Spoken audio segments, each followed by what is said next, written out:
జ్ఞానాన్ని ఇస్తాడు. బిడ్డల్ని అనేకముగా ఉన్నతమైన స్థానములో నిలబెట్టుకుని విధముగా తయారు చేసుకునే జ్ఞానాన్ని ఇస్తాడు.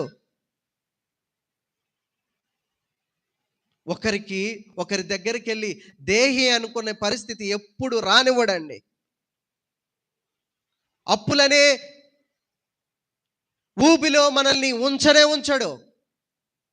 ప్రత్యేకింపబడిన మనం ఉన్నవారిగా మనం ఉంటే, ప్రత్యేకత మనలో ఉంటే, ఆయన మాట శ్రద్ధగా వింటే, నీ దేవుడైన యెహోవా మాట నీవు శ్రద్ధగా వినిన ఎడల నీవు ఒకనికి అప్పు ఇచ్చేవానిగానే ఉంటావు, కానీ అప్పు చేసేవానిగా ఉండవు. మరి మనం అప్పు ఊబిలో ఉన్నామంటే, ఆర్థిక లేమితో మనం బాధపడుతున్నామంటే, ఆయన మాట శ్రద్ధగా వింటున్నామో లేదో, ప్రత్యేకత కలిగి ఉంటున్నామో లేదో అనేది మనము ఈ రాత్రికాల సమయంలో పరిశీలన చేసుకోవాలి. అలా దానియేలు లోకము నుంచి ప్రత్యేకింపబడిన వారిగా ఉన్నాడు కాబట్టే దేవుడట గొప్పగా జ్ఞానాన్ని వివేచనని దయచేశాడు. ముందుగా జరగబోయే సంగతులన్నీ దానియేలుకి దర్శనము ద్వారా ప్రభువు చూపించేవాడండి. అలాంటి గొప్ప జ్ఞానము మనకి వస్తూ ఉంటుంది. జ్ఞాన వివేకముల చూడండి, దానియేలు 1:20 చదవండి అమ్మా. రాజు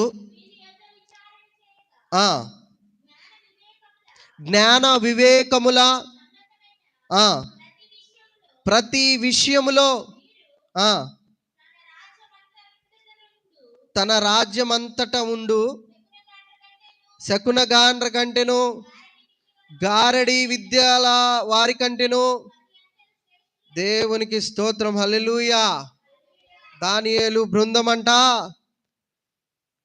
శకునుగాళ్ళ కంటే, గారడి విద్యల కంటే 10 శ్రేష్ఠులుగా కనబడెను అని వాక్యము తెలియపరుస్తుంది.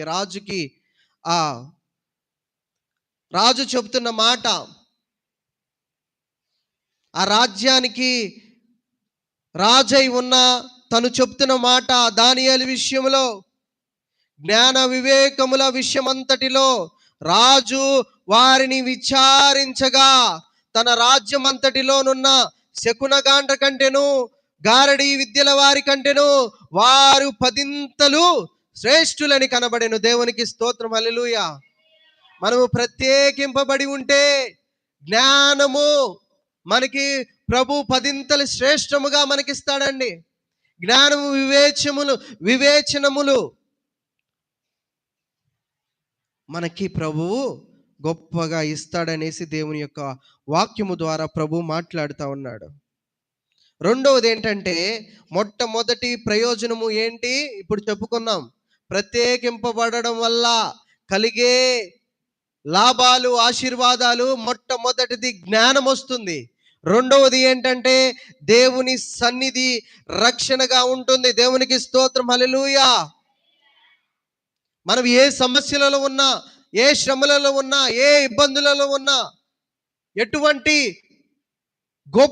ఎవరు విడిపించలేని గొప్ప సమస్యలతో ఉన్నా కానీ దేవుని యొక్క సన్నిధి మనకి రక్షణగా ఉంటుంది. దేవునికి స్తోత్రం, హల్లెలూయా. మనము దేవుని కోసం ప్రత్యేకింపబడితే అగ్నిగుండం వంటి శ్రమలు వచ్చినా దేవుడు మనతోనే ఉంటాడు. గొప్ప వాక్యం ఉంటుంది, నీవు జలములలో పడి దాటునప్పుడు నేను నీకు తోడయుందును, నీవు అగ్ని మధ్యను నడిచినప్పుడు కాల్చబడవు. అలాంటి గొప్ప అగ్ని వంటి శ్రమలలో నువ్వు ఉన్నావా? నీకెటువంటి ఇబ్బందులు రానివ్వనయ్యా అంటాడు ప్రభువు. ఎప్పుడు? మనం ప్రత్యేకింపబడి ఉన్నప్పుడు, లోక ఆచారాలతో కలిసి ఉన్నప్పుడు కాదు, లోక వ్యసనాలలో మనము మునిగి తేలుతున్నప్పుడు కాదు, విచ్చలవిడి తనాన్ని మన యొక్క హృదయంలో అనుమతించినప్పుడు కాదు.